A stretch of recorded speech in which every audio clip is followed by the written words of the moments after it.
Hello and welcome to episode 21 of Unemployed to Unstoppable, a bit of a mid-season review and 2 matches to boot, so stay tuned and we'll get straight into it.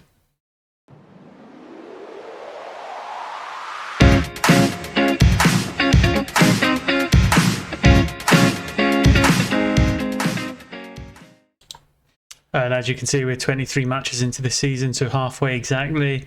Currently still sat top, 1 point clear of Peterborough. We were 7 points clear. We've kind of squandered the last couple of matches. As you'll see into the schedule, we were on a reasonable run of form. I mean, it wasn't all plain sailing. But in terms of league form, we've been on quite a run. But 2 losses in the previous 2 matches, away at Sunderland and away at Swindon. So hopefully in today's episode, we can get things back on track with a home game at Charlton and then away at Birmingham. So looking for 4 points from them, ideally, just to keep us in good stead at the top of the table. Nothing going on in terms of transfers, but the window will be opening again shortly. We have had some information regarding the youth intake. There is one good player coming forward as a striker, so it'll be exciting to see him when he comes through. And the other thing really is just contracts. So another little batch of recommendations on who we maybe should or shouldn't sign. The only one they're really recommending is Dario Martin as an attacking midfielder. But again, I'm not quite sure why they're recommending offering him a contract now, but then saying Appleby Laws, for example, is enough time. So I'm probably just going to wait, see how it goes, and towards the end of the season make a few more decisions. Again, same with the youth players, they're probably all going to get let go because none of them have high potential. So what I'll do then is I'll click through to the next match and we'll see if we can get our promotion pushed back on track. So once again, stay tuned and I'll see you shortly. And here we go for the first match at home to Charlton. Fairly changed team, trying to keep players fresh. We played quite a few games in quick succession. So starting lineup for the game is Savin in goals. We've got a back four of Challenger, Smith, Nelson and Knight, which is quite unfamiliar. Pask moves into the holding role in midfield. Glover and Guy in front, with Shepherd and Cannonier on the wings, and Timmy Davies coming in up front for Tete to give him some much needed rest. So we'll get straight in, get through the team talks and see if we can get some much needed points against bottom of the table Charlton. Like I said, we've been on a poor run in terms of the last 2 matches, but season wise we've exceeded all expectation. We've put ourselves in with a real shout of keeping up for an automatic spot. If not top, then second. That's the aim. One of them 2 spots now. Initially at the start of the season we were looking just to avoid relegation. As Timmy Davies gets a goal in the first 4 minutes, to put a little bit of pressure on Tete maybe for a starting lineup in the next match. But like I was saying, the start of the season we were looking at avoiding relegation. The signings we made in the summer, a blend of youth and old, has made us really competitive. And the players from last year coming back on loan, in like Shepherd, Timmy Davies, Cannonier, it's just really galvanised the squad, and we're flying. So a real chance of maybe getting up into the championship, which would be fantastic. And again, there's always the option of job offers if and when they do come through. There are a couple championship jobs available at the minute. We've not been approached, and I've not gone looking, but I've also seen there's a couple Premier League jobs which are insecure. So again, we'll monitor that and see how it goes. As we've gone past the 15-minute mark, Charlton having a little bit of pressure. But again, we've still got that 1 goal lead. Much against the run of play in terms of stats. But in terms of possession, it's probably about right. But we'll see as we get to half time. Again, really unfamiliar squad. This configuration hasn't played together particularly many times, especially that back four. Again, we'll just see how we get on. As Charlton push up down the left-hand side. Just don't want to give away any penalties. It gets shot from range, but it goes wide. And we get the ball back. So, again, if they're only going to threaten us from range, it's not too much of an issue. It's only when they start making their ways and getting a lot of chances from inside the box, we've really got to start to worry. And we do have some strong players on the bench that we can bring on if necessary. But hopefully, I guess Cannonier breaks in on the right-hand side.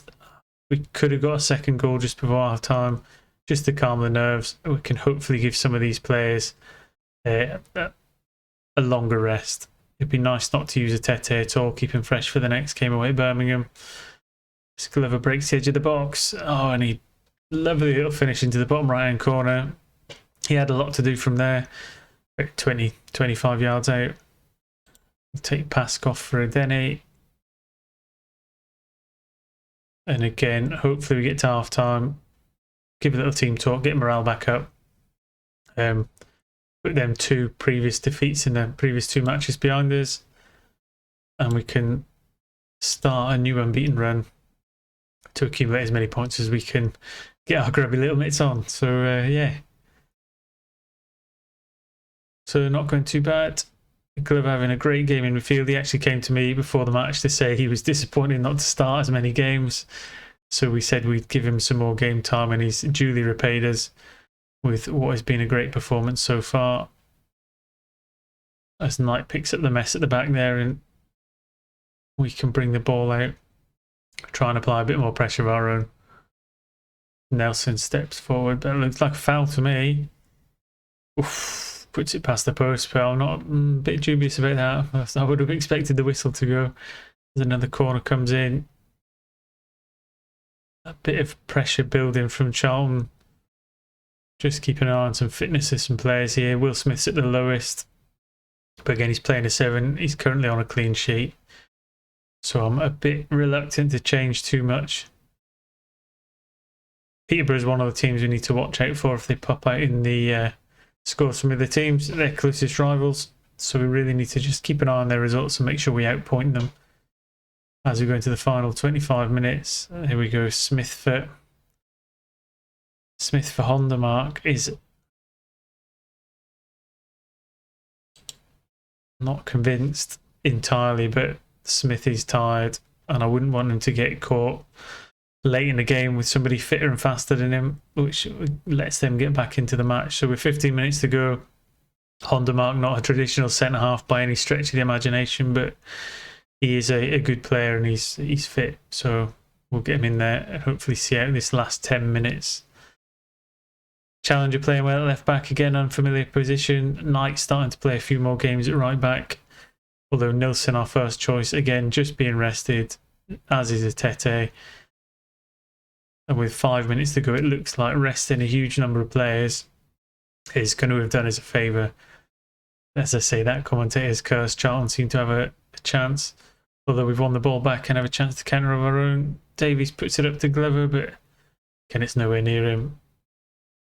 Bene puts it down the right to Cannonier. This is a better chance now, and it goes to Timmy Davies, and it came off the crossbar. It would have been icing on the cake to make it 3, but can't win them all. So we've got 2 minutes to go into injury time. Charlton fashioning a chance. And they've got one back with a minute and a half to go. Surely not. Blew the whistle. We don't want to see any more of that. How slow is that? Okay, brilliant. So 3 points. A bit nervy at the end there when they got the goal back, but you can't ask for anything more than the 3 points. So great victory. Pats on the backs all round. The rot's been stopped. We've still only got that 1 point lead. Got a bigger gap and 2 games in hand down to Swindon in third. But again, yeah, pleased with that. So I'll let you go and I'll click through to the next match, and I will see you for an away game at Birmingham, which will be a sterner test. So stay tuned and I'll see you shortly. Welcome back for the second match of the episode away at Birmingham. I think this match has come just a little bit too quick, as you can see. Despite the rest in the last game, Holder, Nilsson still requiring a rest, but has to play. Shepherd's coming in on the left. So we'll run through the starting lineup, but there's a lot of players here really struggling for fitness. I've not got a great deal in terms of backup to put on in the areas I want to. So here we go. Savin in goals. Got Holder, Challenger, Nelson and Nilsson across the back 4. Guy dropping into deep line playmaker role with Duff and Haygarth playing it up front. Duff, as you'll recognise, is a left back, so you can see how we're struggling a little bit. Got Shepherd on the left, Honda Mark on the right, and Atete coming in up front. So hopefully with that, other teams around us are in a similar boat. They're all struggling around that Christmas period for fitness.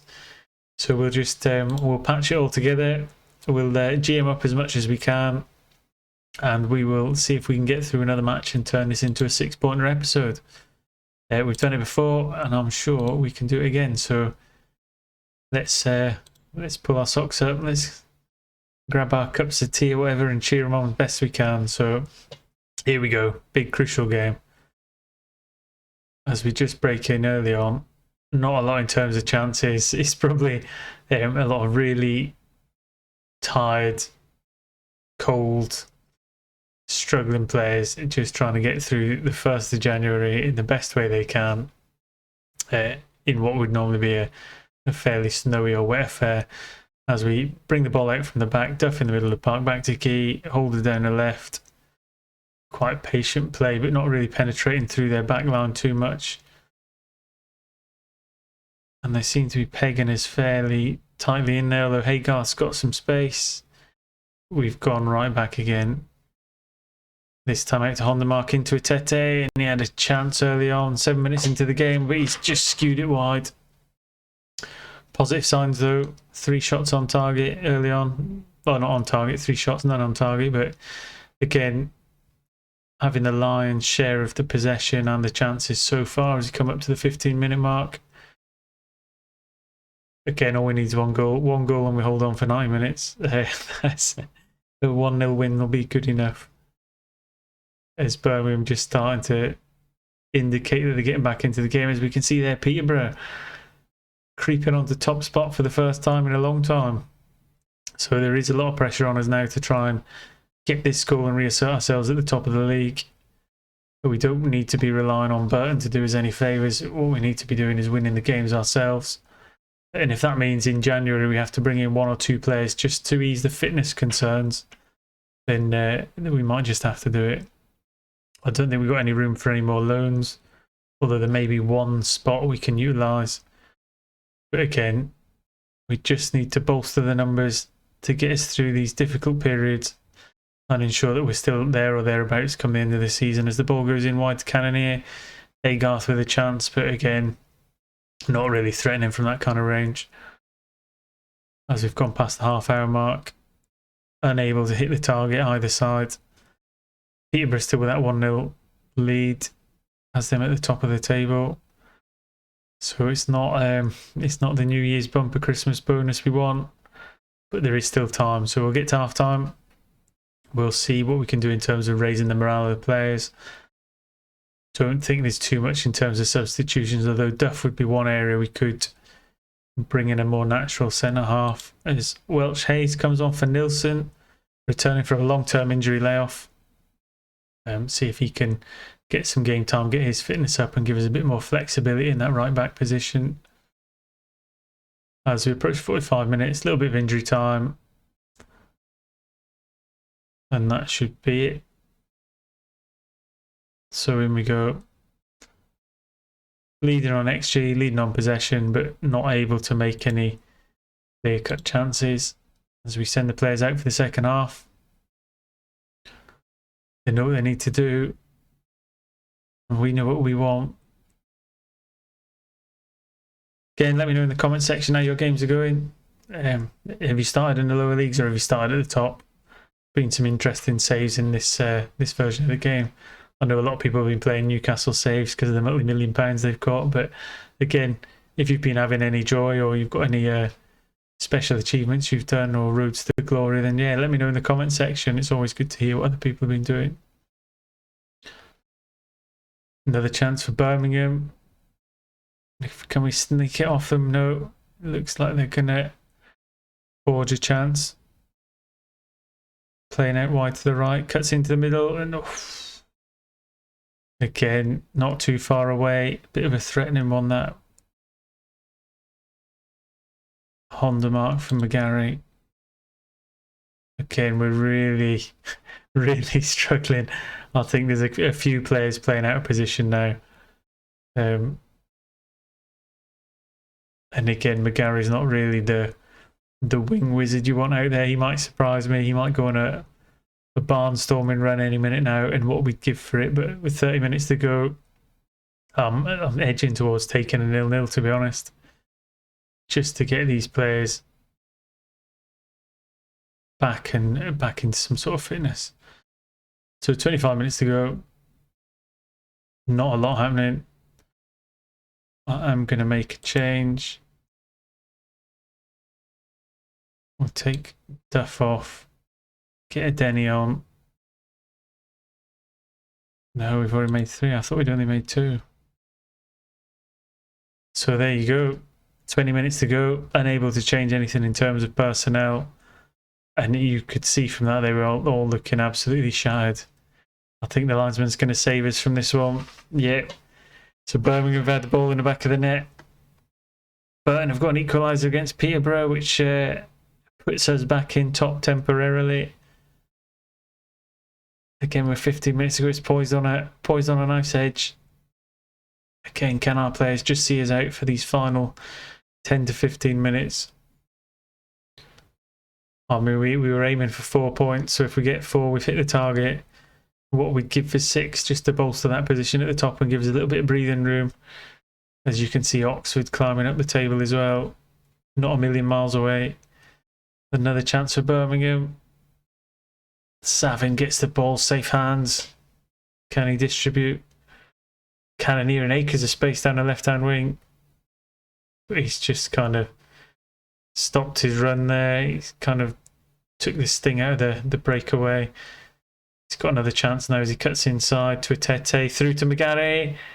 No, that was his chance.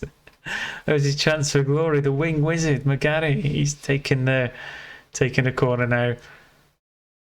In it goes. But again, it comes to nothing as Duff picks up the ball. Maybe that was the chance. The one that got away, that was McGarry's chance to cement himself a place on that right wing for the next match, but he blew it. So we'll see these final 3 minutes out. Everybody's run their socks off. And again, if we can get away with a draw, and if Peterborough draw as well, all told, that would be a good result. And there we go, 0-0. I think it's been a long time since we've had a 0-0. Hopefully we won't have to play a field team as weak as that again, but we'll get through this. We'll have a look at what the table looks like, and we'll just see where we're going to bring you back for the next episode, which should be about 3/4 of the way through the season. So we've kept top spot, which is always good to see. We'll just have a look at the schedule, but generally come back in about 10 games time. 1, 2, 3, 4, 5, 6, 7, 8, 9, 10. So we'll probably come back at the start of March then. So we'll go 11 games, come back for Crewe Wickham. So yeah, hopefully you've enjoyed the episode. We are keeping up good form. We are challenging for the top of the league, and I think there is a chance we get Accrington into the Championship. So yeah, stay tuned for the next episode, and we'll see if we can be in a similar position after another 10, 11 games. Once again, thanks for watching, and I'll see you soon.